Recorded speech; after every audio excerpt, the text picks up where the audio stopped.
Bonjour Hugues. Bonjour Fabrice. Eh bien écoute, merci de nous accueillir aujourd'hui à Bienvenue, c'est un Grenoble. plaisir. De m'accueillir pour le coup, je suis venu avec toute mon équipe technique. Ouais. Donc merci de m'accueillir et merci surtout de me donner un peu de ton temps, que je sais précieux, avec toutes tes occupations. Donc du coup, comme tu le sais, ben voilà, je suis parti dans cette aventure de créer un blog pour parler d'achat et surtout pour faire parler d'achat. Et donc du coup, dans cette réflexion, dans ce sujet, je me suis dit que c'était intéressant de partager avec beaucoup de personnes des échanges avec des gens qui sont importants pour le métier et avec qui je prends plaisir à échanger. Et donc voilà, c'est pour ça que tu es là aujourd'hui avec moi. Et donc du coup, peut-être pour les quelques-uns, les quelques rares qui ne te connaîtraient pas, peut-être situer un petit peu qui est Hugues Poissonnier, ce que tu fais aujourd'hui.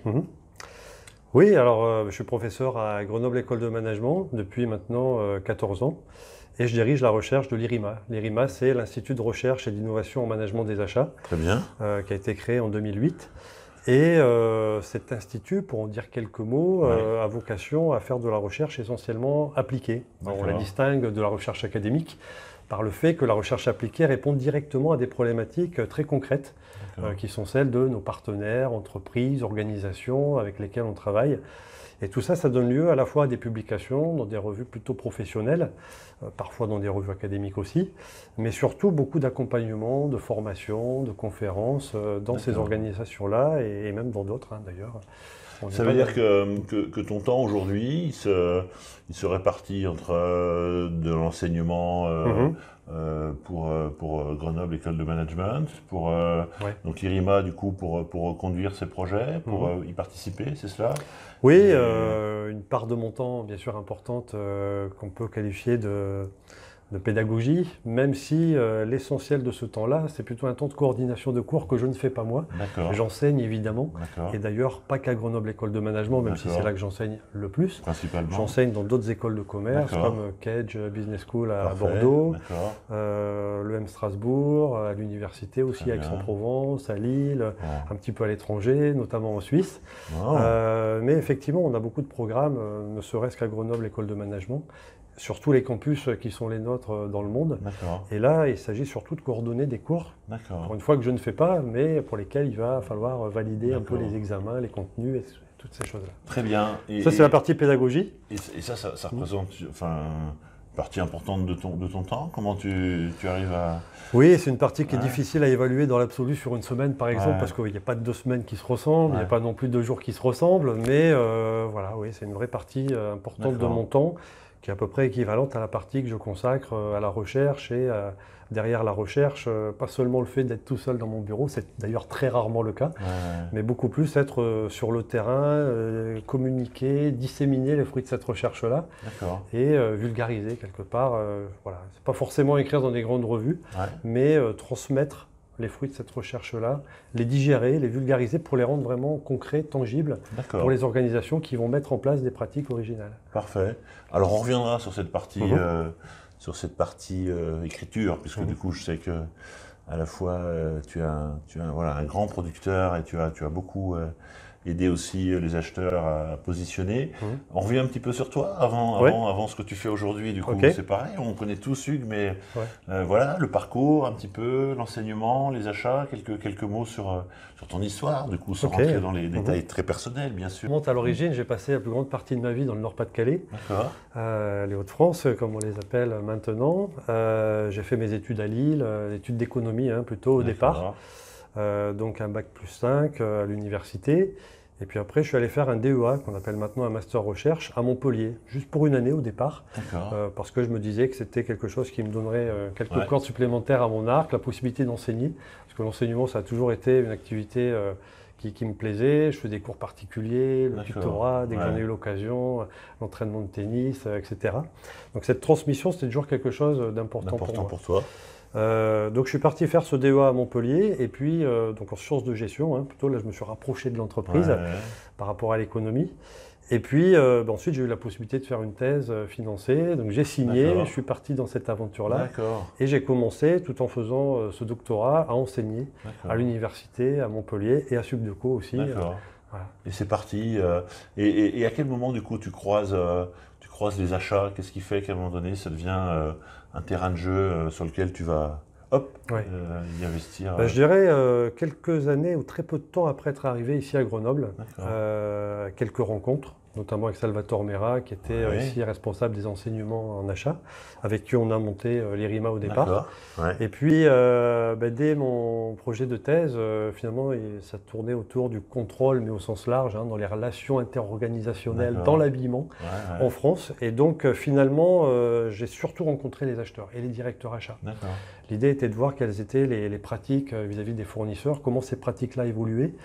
Et finalement, mon terrain a surtout donc quand tu arrives à Grenoble, j'ai déjà touché un petit peu ce métier des achats du doigt, mais sans même moi avoir été formé aux achats, sans les avoir pratiqués à aucun moment, mais avec quelques rencontres, avec un intérêt pour ce métier-là, avec cet intérêt qui venait du fait que j'avais déjà bien perçu que c'est sans doute la fonction qui évoluait le plus dans les entreprises. Déjà il y a une quinzaine d'années, aujourd'hui c'est sans doute encore plus vrai. Et en évoluant, cette fonction-là contribue à faire évoluer toute l'organisation qu'il y a autour. Et je me suis dit, c'est quand même là un endroit très intéressant pour comprendre l'évolution du fonctionnement des entreprises et même de la société tout autour. D'accord. Écoute, voilà, j'imagine que pour un grand nombre d'entre vous, y compris ceux qui l'ont déjà entendu, voilà, il y a un petit peu d'histoire personnelle sur ce chemin, c'est intéressant. Alors Hugues, du coup, une fois encore, je l'ai dit, tu es une personne qui inspire beaucoup les acheteurs, les entreprises, c'est toujours un plaisir. D'ailleurs, je vous le conseille d'aller le voir lors de conférences ou d'interventions. Cet enseignement aujourd'hui, voilà, on est en 2020. Qu'est-ce qu'on raconte à ces acheteurs qui arrivent aujourd'hui pour se former? Quelles orientations on leur donne? Comment tout ça se met en œuvre? C'est quoi les quelques pistes où vraiment tu dis c'est ça les thèmes sur lesquels on insiste beaucoup? Voilà, et qu'est-ce qui est en train de bouger un petit peu par rapport à ce que peut-être des plus anciens ont pu connaître? Alors forcément, les compétences évoluent, celles des acheteurs, celles des organisations, les compétences plus collectives, organisationnelles, interorganisationnelles même. Cette espèce de savoir-faire, de bien travailler ensemble, notamment avec les fournisseurs, mais pas que. Parfois même avec des concurrents, parfois avec des clients, etc. Donc on parle évidemment de plus en plus d'entreprises étendues, d'écosystèmes. Et souvent, les acheteurs se trouvent au cœur de cet écosystème, notamment l'écosystème d'innovation. Donc évidemment, ça interpelle sur les compétences, l'évolution des compétences, mais peut-être qu'il faut revenir en amont de tout ça à la définition même de la performance. Qu'est-ce que la performance d'une entreprise? Quelle est la contribution des achats à cette performance-là? Et de plus en plus, on a une vision élargie, qui s'élargit en tout cas de la performance. On se dit que même quand on est un organisme comme nous de formation, une école, une grande école, l'idée est peut-être de se dire que si on contribuait à former des acheteurs qui apportent tout ce dont les entreprises ont besoin, on ferait sans doute quelque chose de très important, mais on passerait à côté de l'essentiel. L'essentiel étant, chacun de nous, dans l'entreprise et en dehors, on a un pouvoir de transformation du monde, et on voit bien qu'aujourd'hui, il y a plein d'endroits où ça mérite d'être transformé, il y a du changement qui est nécessaire. On survalorise parfois aussi le changement, parce que tout ne doit pas être changé. Il y a aussi plein de choses qui fonctionnent très bien, et des choses qui sont plutôt à préserver, et même des choses qui sont menacées. Donc il faut savoir aussi défendre un certain nombre de choses, et voilà, tout en changeant ce qui mérite de l'être également. Et donc, une fois qu'on a dit ça, l'idée c'est de dire la performance s'élargit, donc on prend en compte des éléments plus sociaux, environnementaux, c'est extrêmement important. Pas uniquement la performance à court terme, purement économique, etc. Et les acheteurs sont vraiment au cœur du business model, on peut dire aujourd'hui, des entreprises, et ont cette capacité à changer beaucoup de choses. Voilà, à cet endroit-là. Et une fois qu'on a dit ça, pour y arriver, eh bien, il y a effectivement des compétences, et je pense qu'il y a surtout les compétences relationnelles qui sont de plus en plus importantes. Parfois, on a des gens qui viennent se former aux achats, étant déjà ingénieurs, ils se disent on va développer une double compétence. Et c'est vrai que c'est très intéressant d'avoir une double compétence, parler les deux langages, de l'ingénieur, de l'acheteur, etc. En réalité, les acheteurs n'ont pas à travailler bien qu'avec des ingénieurs. Ils doivent travailler bien avec les commerciaux, avec leurs collègues de la finance, avec les RH, etc. Finalement, avec beaucoup de gens dans l'entreprise. Et finalement, c'est peut-être un petit peu illusoire d'avoir cette compétence multiple, ou alors on est en train de définir un mouton à 5 pattes qu'on ne va jamais trouver. Alors peut-être que la vraie double compétence, c'est bien sûr la compétence achat classique qu'on connaît bien, mais aussi la compétence relationnelle. C'est-à-dire cette capacité à travailler bien avec tout le monde. Et pour ça, il s'agit sans doute de développer ce qu'on appelle les soft skills, les compétences douces depuis quelques années, et notamment les compétences émotionnelles. Donc aujourd'hui, c'est sans doute le sujet sur lequel j'interviens le plus, non seulement dans les écoles, mais aussi en entreprise, dans les organisations, par le biais de conférences, de formations. Comment on peut développer la compétence émotionnelle, notamment des acheteurs, mais pas que, pour mieux travailler ensemble, mieux collaborer, pour mieux innover, pour mieux créer de la valeur, etc.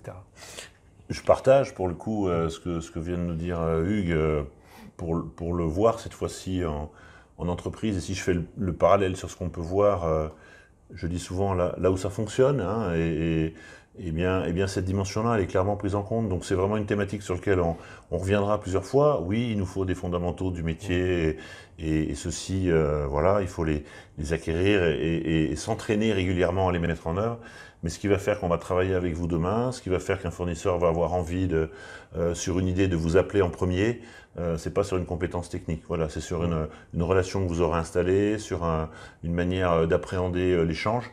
Et ça, en effet, c'est des points importants sur lesquels, là, pour le coup, en quelques années, on est passé vraiment à l'acte, j'allais dire. Parce que les soft skills, ça fait un sujet un peu ancien qu'on évoque. Mais souvent, à l'époque, c'était un petit peu, on en parlait. Voilà. Et puis là, du coup, on est au cœur du sujet. Bon, super, ça c'est vraiment un point, donc du coup sur lequel alors on reviendra une fois encore sur tes livres et tes ouvrages, et notamment j'imagine sur ce sujet. Est-ce qu'aujourd'hui, on parle aussi beaucoup dans cette manière de transmettre de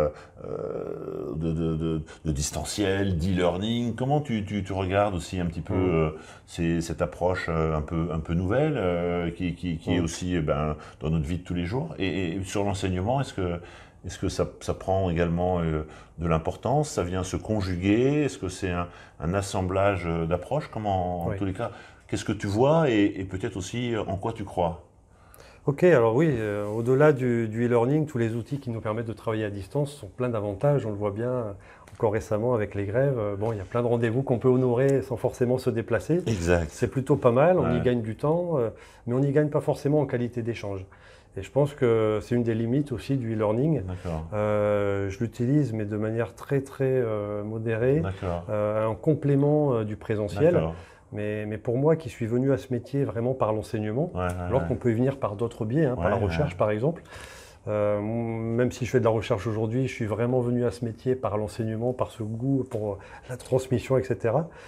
Rien ne remplace le présentiel, c'est-à-dire le contact direct qu'on peut avoir avec des gens en face. Le regard, on voit ce qui se passe dans les yeux, on voit la compréhension ou pas, et voilà. Donc voilà mon avis sur le sujet. Un complément qui de temps en temps peut être pratique, peut venir compléter un dispositif. Oui. Voilà, mais avec ce que tu ressens aussi sur la manière de transmettre, voilà. Oui. On va parfois un petit peu trop loin dans l'utilisation de ces outils-là, au détriment du présentiel. Pas ici, pas chez nous, pas dans beaucoup d'autres écoles que je connais bien, mais parfois, voilà, il faut revenir vraiment à ce contact humain qui est essentiel dans la transmission. Raison gardée. Oui. Allez, il faut qu'on parle un peu des ouvrages, des livres, voilà. Je le dis souvent aussi aux personnes avec qui je travaille. Il est bon de temps en temps d'aller se replonger un petit peu, ou de se plonger.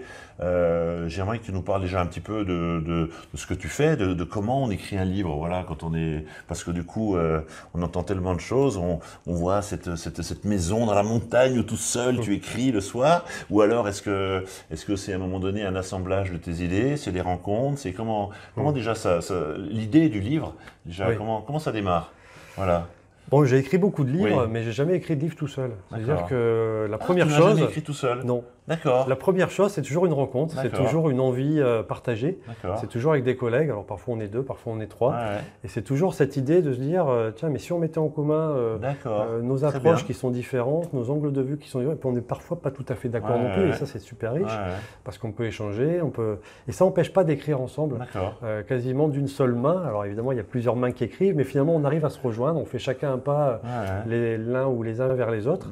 Et voilà, c'est toujours une aventure un petit peu collective. collaborative. Donc oui, à un moment donné, il y a un travail tout seul, peut-être pas tout en haut de la montagne, moi je suis plutôt dans la vallée. On est bien. Mais il y a bien un travail tout seul, mais c'est toujours beaucoup d'échanges, c'est toujours beaucoup de... Alors, pour ceux déjà qui risquent de m'écrire, je vais mettre en bas de la vidéo, c'est comme ça qu'on fait, la liste des ouvrages sur lesquels Hulk a collaboré, a rédigé, donc on aura tout ça, on puisse renvoyer vers tes écrits, et du coup, si jamais il y en avait un ou deux, voilà, si on disait, allez, est-ce qu'il y a un livre ou deux que tu citerais, sur lequel tu dis, voilà, il y a une thématique ou un sujet, une manière d'aborder, dont je suis particulièrement fier, enfin voilà, tout simplement. Oui, alors c'est vrai que j'ai écrit beaucoup d'ouvrages avec une casquette plutôt d'économiste, mais pour rester dans le sujet d'aujourd'hui, je vais plutôt parler de ceux qui sont vraiment centrés sur les achats.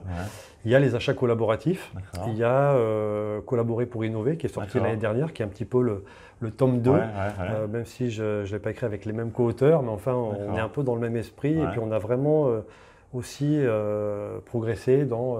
Aujourd'hui on ne répond plus à la question pourquoi il faut collaborer, mais plutôt à la question comment. Bien sûr. Alors parfois on peut dire que...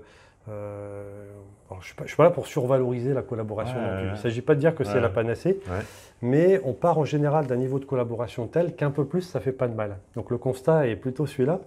Et de dire aussi que toutes les organisations aujourd'hui qui collaborent le mieux sont celles qui se portent le mieux. Voilà, économiquement, financièrement, tout ce qu'on veut. Alors peut-être que c'est parce qu'elles se portent bien qu'elles ont le luxe de collaborer, parce qu'à certains moments ça peut coûter un peu. Peut-être que c'est l'inverse, c'est parce qu'elles collaborent bien qu'elles arrivent à être performantes. En tout cas, il y a un cercle vertueux et on peut toujours commencer à l'enclencher en commençant par mieux collaborer. Voilà. Donc c'est un petit peu l'idée qu'on va trouver dans ces ouvrages-là. Bon, du coup, c'est une thématique. On y reviendra aussi un peu plus tard sur ce blog, parce que ce que je vois moi aussi évoluer, c'est que cette relation, et notamment c'est très intéressant pour les acheteurs, à cette dimension qu'on pourrait appeler de concurrence, c'est-à-dire que le concurrent d'hier est peut-être le partenaire d'aujourd'hui, tout en étant potentiellement un concurrent également. Et là où avant j'avais le sentiment qu'on passait beaucoup de temps à étancher toutes ces relations, et bien aujourd'hui on y va de manière, certes avec un peu de précaution, mais en tous les cas on voit des choses très intéressantes qui se passent dans ce domaine-là, et je sais que c'est des points que tu as déjà aussi beaucoup évoqués. Sur ce format un petit peu à géométrie variable, on est concurrents, partenaires, et pour autant on collabore. Voilà. Oui, tout à fait. Ces frontières-là sont on coopète, voilà, on est à la fois concurrents, et ça n'empêche pas de coopérer, de collaborer. Oui, tout à fait. Et tout le monde y gagne finalement, à la fois les coopérants, le client, le fournisseur, le concurrent, et puis finalement tout l'écosystème, parce qu'on va créer un sentiment, un climat de confiance. Et on sait à quel point la confiance a un rôle extrêmement important dans l'économie. Enfin bref, on a des bons sujets. Je le savais qu'en venant te voir, je n'ai pas repartir vierge d'idées. Alors du coup, on arrive un peu sur la fin. On pourrait faire des jours à des jours. Après, il faut qu'on puisse être dans un format facilement aussi regardable par ceux qui vont nous lire. Voilà, comme à chaque fois, je sais que c'est un exercice qui est pas simple, mais c'est Hugues Poissonnier.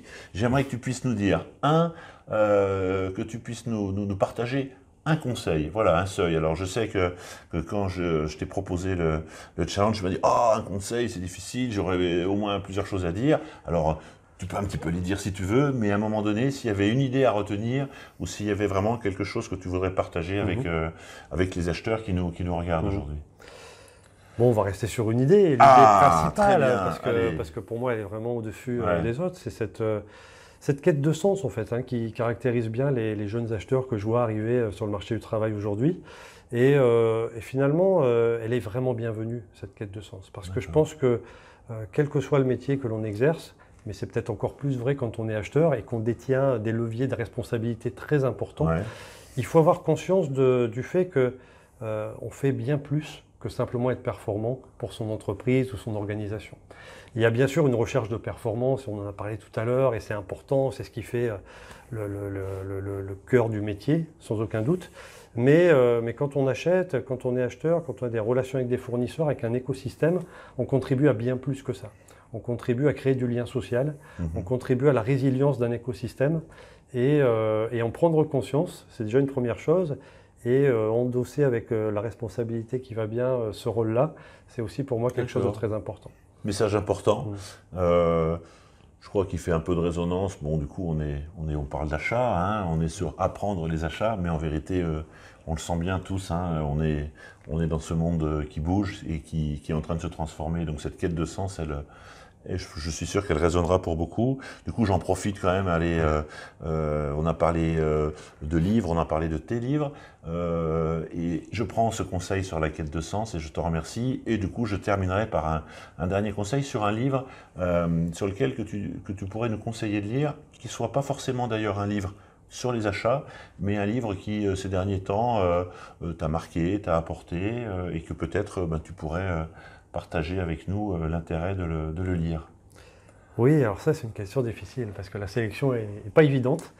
Alors peut-être pour donner un livre quand même sur les achats, moi j'aime bien voilà, proposer à mes étudiants de lire un ouvrage que j'ai vraiment aimé, qui est sorti il n'y a pas très longtemps, The Procurement Value Proposition, donc en anglais, de Chick et Anfield. Et on est vraiment là aussi au cœur de cette capacité qu'ont les achats à proposer de la valeur, pas uniquement réduire les coûts. Il y a quelques années, on parlait de Van Vliet et de voilà, c'est un peu la génération qui arrive maintenant et qui, d'accord, super. Tout à fait. Et puis peut-être un livre qui sort complètement du monde des achats. Alors je lis beaucoup d'essais, parfois des romans, mais en termes d'essais, je pense à l'ouvrage de Christophe André, qui est un abécédaire en fait, de psychologie positive. Et n'oublie pas d'être heureux. C'est vraiment un régal. Voilà, c'est un abécédaire, donc il y a des mots, et c'est vraiment extrêmement bien pensé. On apprend beaucoup de choses. N'oublie pas d'être heureux.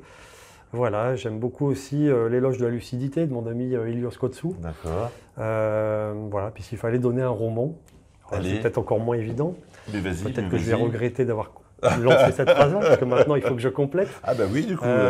Bon, j'aime beaucoup les romans qui me permettent de découvrir des connaissances scientifiques. Et qui vont donc dans la science-fiction un petit peu, mais quand même accrochés au réel et qui donnent envie d'aller creuser après. Donc j'aime bien ce que fait Bernard Werber par exemple, et puis Barjavel, je pense, au Grand Secret, qui est vraiment un roman que j'ai lu plusieurs fois. Alors là, vous avez vu, voilà, c'est ça. Ça, c'est Hugues, c'est-à-dire que c'était le livre c'est la bibliothèque d'Hugues. En tous les cas, une petite partie de la bibliothèque. Mais je crois que c'est important, une fois encore. On le sait, les achats, c'est un métier d'expérience et on se nourrit de ce qu'on vit. Je crois aussi qu'il faut qu'on s'inspire de personnes qui ouvrent des voies, qui éclairent un peu des pistes. Et puis, du coup, il faut qu'on aille chercher un peu dans ces livres. Je crois que c'est important de vous donner du temps aussi pour ça. Donc Hugues, eh bien, écoute, on va mettre en description tous ces ouvrages. Écoute, il me reste à te remercier. Je savais que ça serait un bon moment, donc je le confirme. J'espère que ça sera aussi un bon moment pour vous qui nous regardez.